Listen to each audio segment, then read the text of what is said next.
Midweek greetings and welcome to tonight's installment of Prime Time News. I'm Michael Madimba.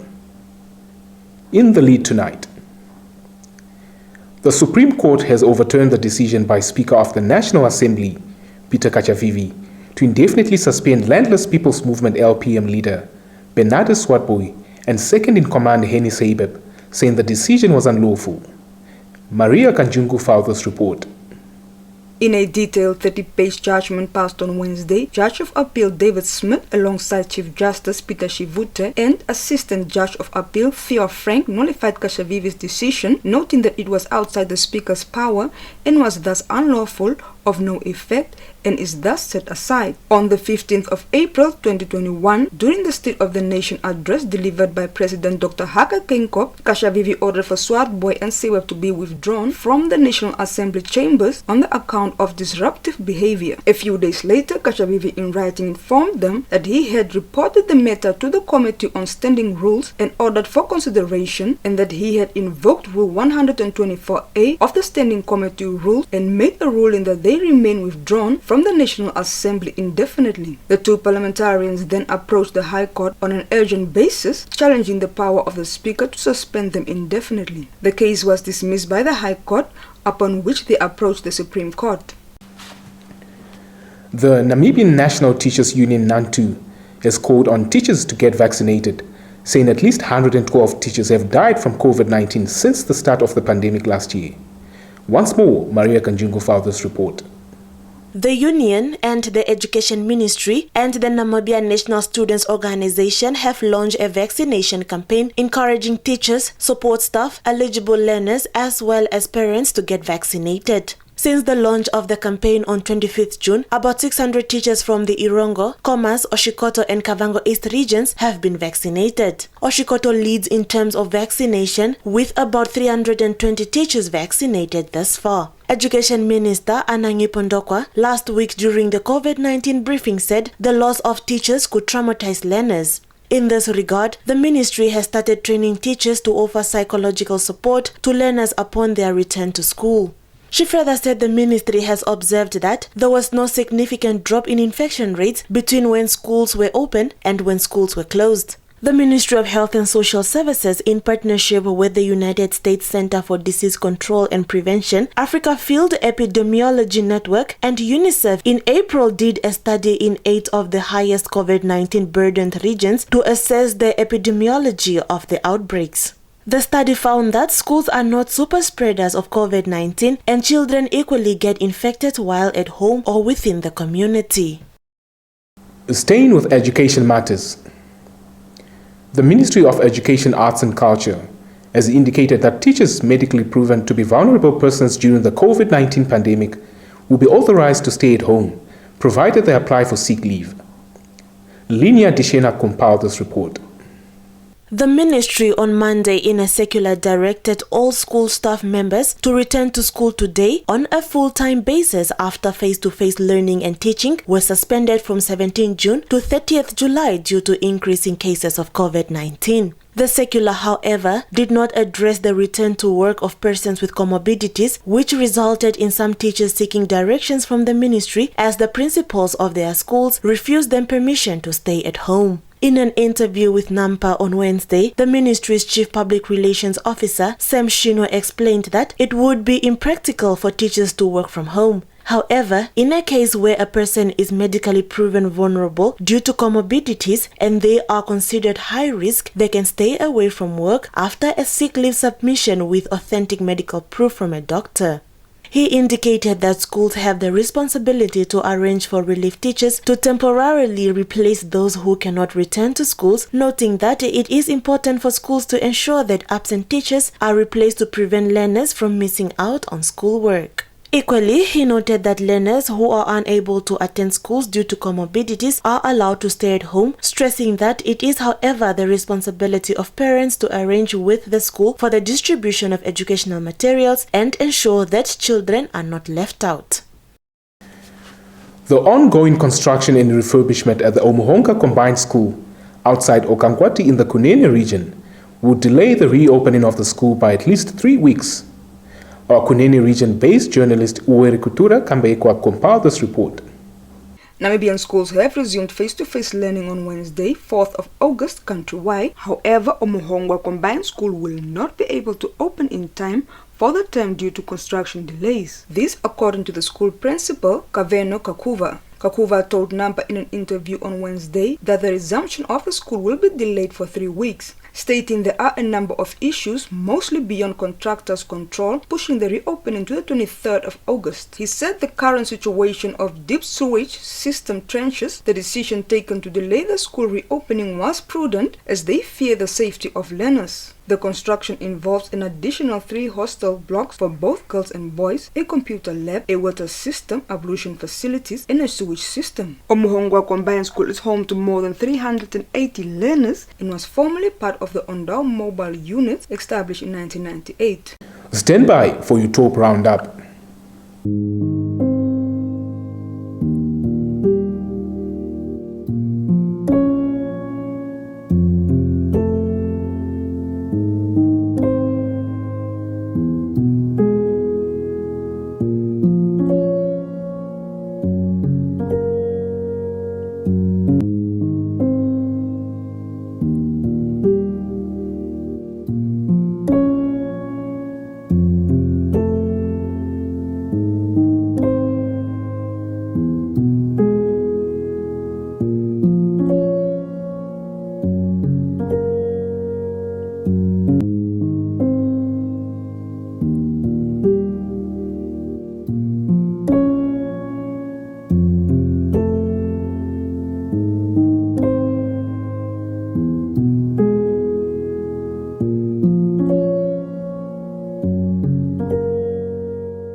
Welcome wherever you are on Planet Football. You can go anywhere in the world, but nobody feels football like we do. And they dare to sing. It's a rhythm. A 1-2. 1-2. Football. La football. Soccer. 1-2. That moves us. Salah to settle it.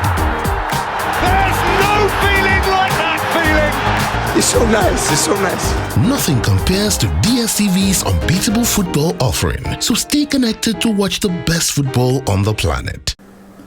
Shifting our attention to the world of business and economics.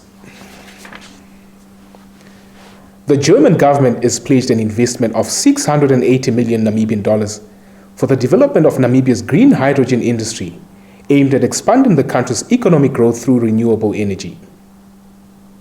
Speaking at the launch of the green hydrogen and green ammonia project and handover of the Harambee Prosperity Plan Q1 report in the capital on Tuesday, National Planning Commission Director Obeth Kanjothe said the project recognizes the report's goal to develop complementary engines of economic growth through the green and blue economies and attract foreign and local investors to Namibia. Kanjothe explained that the preliminary use of the funding includes green hydrogen bursaries, feasibility studies, the development of pilot plants, and assisting in the establishment of a green hydrogen research institute at the University of Namibia. He indicated that Namibia is ranked as one of the best countries in the world, said to be one of the key future fuel sources to facilitate a carbon-neutral future. Preliminary estimates of these potential estimates Namibia's annual production of green hydrogen in excess of 2.5 million metric tons, and thus attract more than $6 billion in foreign direct investment, while generating an annual revenue base in excess of about $800 million. Kanjothe further noted that developed economies are spending a significant portion of money on research and development to increase the economic viability of hydrogen produced using renewable energy. He said Namibia has a great opportunity to benefit from significant inflows of investors and foster the establishment of a new industry. Speaking virtually during the launch, the Commissioner of Germany's Green Hydrogen Council, Dr. Stefan Kaufmann, said Germany takes pride in the opportunity, which he said will foster the economy and the livelihoods of Namibians, as well as contribute to the battle for a sustainable future through renewable energy. South Africa's private sector contracted for the first time in 10 months in July, survey data from IHS Market showed on Wednesday. The headline publishing managers index fell to 46.1 in July from 51.0 in June. Any reading below 50 indicates contraction in the sector. New orders dropped for the first time in 4 months in July, and export sales declined. Employment decreased in July and backlogs of work increased further. Supplier delivery time lengthened, input costs increased in July, and output price inflation eased to the lowest in 4 months. The degree of confidence in the next 12 months weakened in July, but firms still expect an improvement in the future. The Business and Economics Roundup is up next, followed by a trip to the marketplace.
We were born for this moment.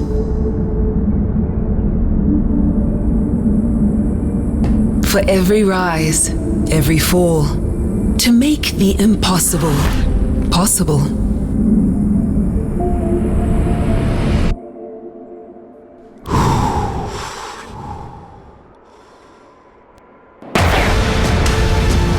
To create moments that inspire and live the thrill of excellence.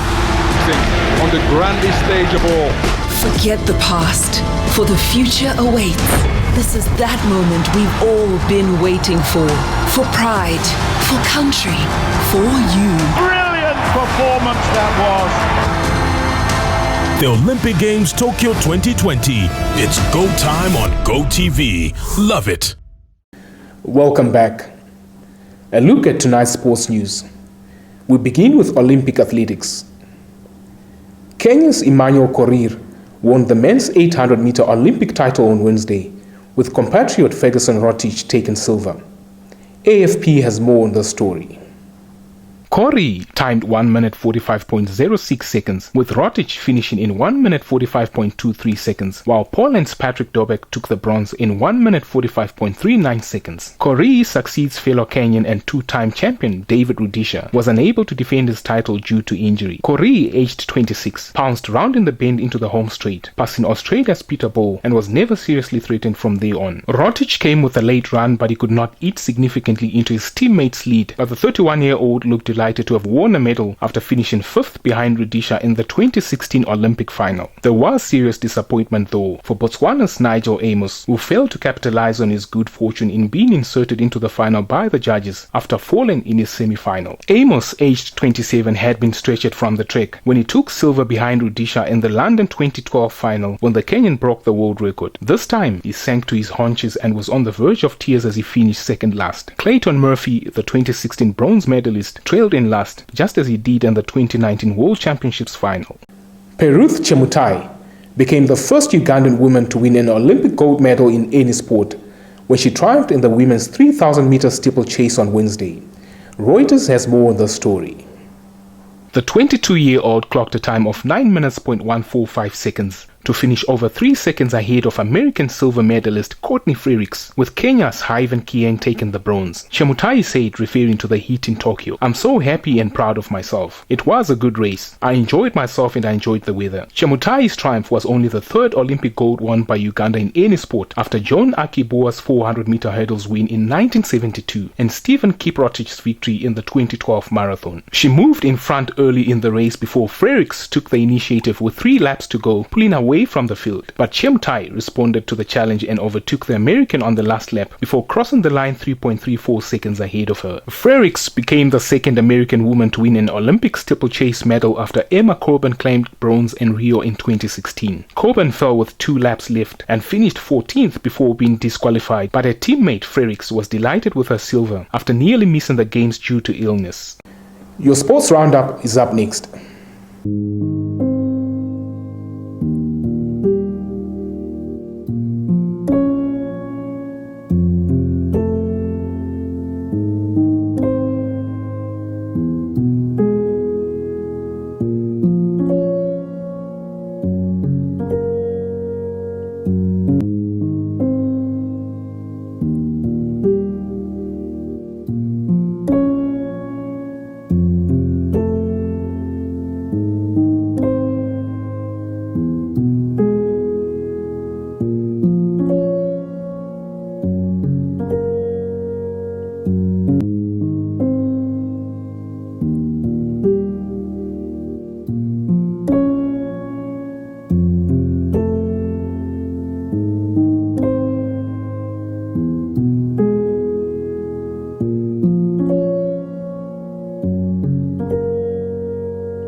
Getting GoTV was the best decision James has ever made.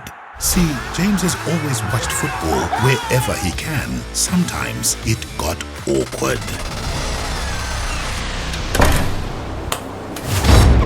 It was never really comfortable.